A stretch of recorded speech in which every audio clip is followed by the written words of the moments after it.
Medellin, scene 25, take 14. Mark. The image of Medellin, Colombia is one of drugs and violence. That image is perfectly captured in the HBO series Entourage and the mock movie its characters star in, Medellin, about the city's most famous former resident, Pablo Escobar.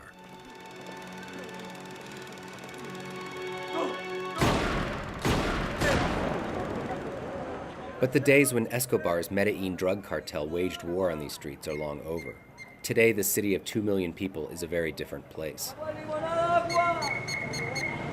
Hundreds of new condo buildings are rising in the valley that surrounds the city.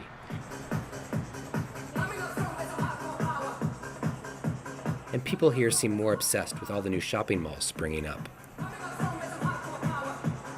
The transformation of Medellin stems from a variety of factors: innovative urban renewal projects, and the government's effort to take back lawless areas by force. But one of the most surprising factors is globalization. Luis Fernando González Usuga is with the National Export Association. La globalización ha sido preponderante en el progreso de la ciudad durante los últimos 10 años. The story of how globalization has helped tame this once violent city begins here in the barrio of La Soledad. Lina Marcela Zapata grew up here during the most violent times. Yo sentía mucho miedo porque no podía caminar tranquila, porque cualquier momento podría haber una balacera. Now at home, instead of cowering in the back of the apartment, fearing a stray bullet as they often did before, Lina Marcela sits in the front room with her son, Juan Jose. Lina Marcela lives in this tiny 2-room apartment with her son, sister, and mother. They remain poor, but new jobs have given her and many in this neighborhood a steady income for the first time. But perhaps more importantly, Lina Marcela's job gives her hope for a better future. Ahora sí es mejor que antes. No se ve tanta gente por ahí como, o sea, como están ocupados ya en cosas la mayoría de gente. Ya no están parados por ahí en una esquina, que haciendo cosas malas. Entonces sí está mucho mejor ahora.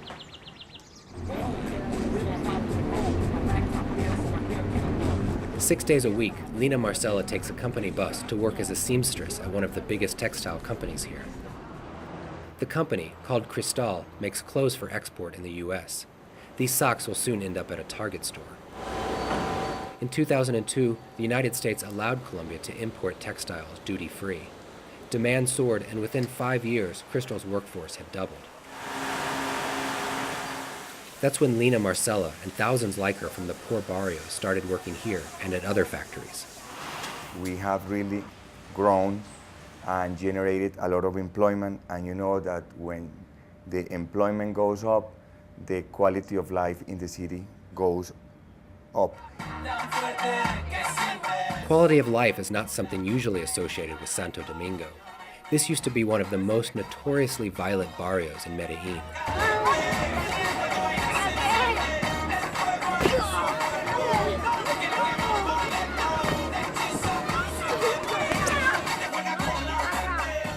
An amusement park for kids would have been unheard of before. But with the city's businesses thriving and paying more in taxes, the local government is investing in these poor neighborhoods with projects like the Kids Park.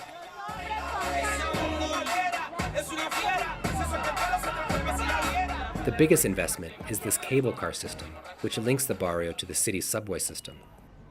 Today, it seems hard to believe that in 1991 there were more than 6,000 murders on these streets. Last year there were 650 homicides in Medellin, a per capita rate lower than in Washington, D.C.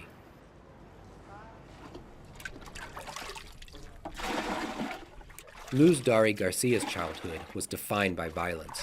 Her father and brother were gunned down when she was 14. With the remainder of her family, she fled here to Alto Bonito, a village just outside Medellin.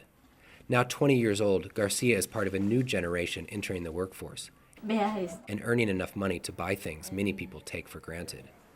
El que, pues, y se ponen los CDs, se le meten por allí.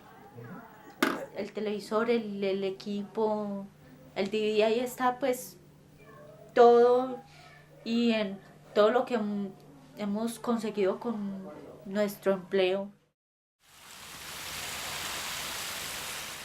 Garcia waters flowers for a living. Like the textile industry, Colombian flower exporters enjoy a free trade arrangement with the U.S. The deal has been so good to Colombia that 90% of all flowers sold today in the U.S. are from Colombia. But the export business that has bloomed in Medellin during the last decade might be coming to an end. Juan Maria Koch runs Uniflor. He says that after several years of expanding at a rate of 20%, he's had to put everything on hold. Why? Because the dollar has lost so much value against the Colombian peso. Because of the exchange rate, the devaluation of the dollar, we had to stop expanding, and we concentrate our effort basically in productivity, cost reduction. Cost reduction means that in the last 2 years, 60 workers here have lost their jobs. That's a quarter of the workforce. There have also been layoffs in the textile industry. And it's not only the value of the dollar. Business leaders here also worry that a backlash in the U.S. against free trade will cause Congress to vote against a permanent free trade deal with Colombia. The two effects combined, the devaluation of the dollar and the not having the exemption of duties or paying duties in the future, that happens, that will ruin the complete business, completely the flower business. It's the end of the day for Luz Dottie and her boyfriend, Ruben Vasquez Munera, who also works at Uniflor. They are well aware of the problems facing their industry. But for the couple, it's simple. The potential loss of their jobs not only spoils their dreams of owning a home. More than anything else, they fear unemployment could cause the violence of the past to reemerge.